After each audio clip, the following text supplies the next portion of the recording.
Bismillahirrahmanirrahim. Kita akan membahas tentang mad.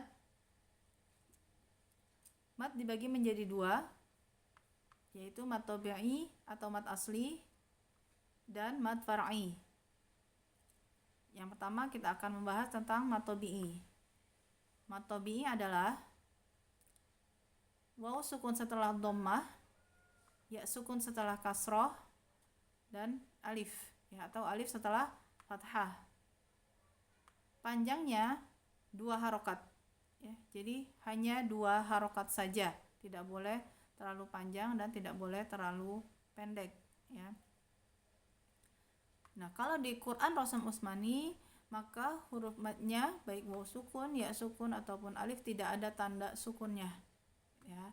Kita akan masuk ke contoh. Yang pertama, nuhiha, ya 2 harokat, ya. Kalau kita garis bawahi, maka itu harus sesuai dengan definisi. Tadi definisinya adalah waw sukun setelah dhammah, ya sukun setelah kasroh, atau alif setelah fathah, ya atau alif saja cukup, ya. Ya, di sini nuhiha, ya. Maka ini yang pertama adalah waw sukun setelah dhammah. Maka yang digaris bawahi adalah dari sini sampai sini, ya. Cukup 2 huruf ini nu, ya. Dibaca 2 harokat.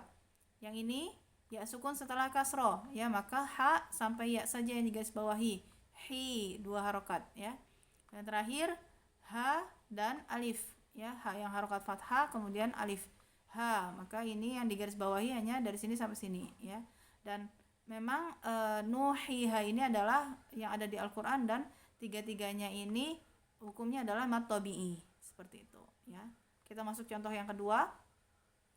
Ar-Rahmani, ya. Nah, yang mad tabi'i di sini atau mad asli adalah di sini mim, ya, bertemu dengan alif, ya. Mim bertemu dengan alif, ya. Nah, kalau di mushaf, ya, Rasam Utsmani, alifnya ada yang alif kecil atau alif yang panjang, ya. Jadi kalau salah satu cirinya adalah ketika fathah maka dia ada alif kecil, ya, atau fathah ada alif yang panjang, seperti itu, ya. Ar-Rahmani, maka bacanya 2 harokat saja, ya. Kalau di lafaz basmalah Bismillahirrahmanirrahim, ya, atau Bismillahirrahmanirrahim, ya, 2 harokat. Jadi nggak boleh bacanya Bismillahirrahmanirrahim, tidak boleh, ya. Lafaz jalalah pun dia termasuk mad tabi'i meskipun tulisannya tidak ada alif berdirinya, seperti itu, ya. Kalau di Quran atau Rasam Utsmani, ya. Yang kedua ada fiha, ya, fi 2 harokat, ya. Ya sukun setelah kasroh, ya. Kemudian ada alif setelah fathah. Nah, di sini ada tanda bendera. Apa maksudnya, ya? Kalau kita lihat di mushaf, ya, ketika ada mad tabi'i atau mad asli, kemudian dia ada tanda benderanya, maka setelahnya itu sudah bisa dipastikan dia ada hamzahnya, ada kata yang awalannya adalah hamzah, ya. Nah, di sini dia tidak ditulis, gitu, ya. Contohnya misalnya labisina fiha ahqaba, ya. Ahqaba misalnya, ya.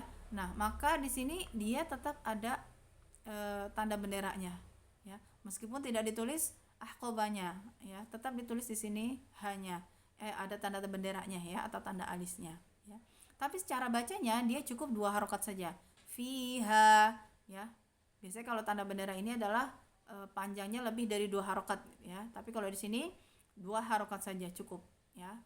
Kemudian yang ketiga dunik, ya, waw sukun setelah dhammah, dunik, ya. Ini adalah mad tabi'i atau mad asli, ya. Waw sukun setelah dhammah, ya sukun setelah kasroh atau alif, ya, setelah fathah, ya. Kemudian yang kedua adalah mad far'i, ya. Mad far'i dibagi menjadi 2, ya, bisa babil hamzah, bisa babil sukun, ya. Yang pertama bisa babil hamzah atau yang dikarenakan hamzah, ya. Yang kedua bisa babil sukun atau yang dikarenakan sukun, ya. Nah, yang dikarenakan hamzah ada 4. Mad wajib muttasil, ya. Yang kedua ada mad jaiz munfasil, yang ketiga ada mad silah tawilah, yang keempat ada mad badal, ya.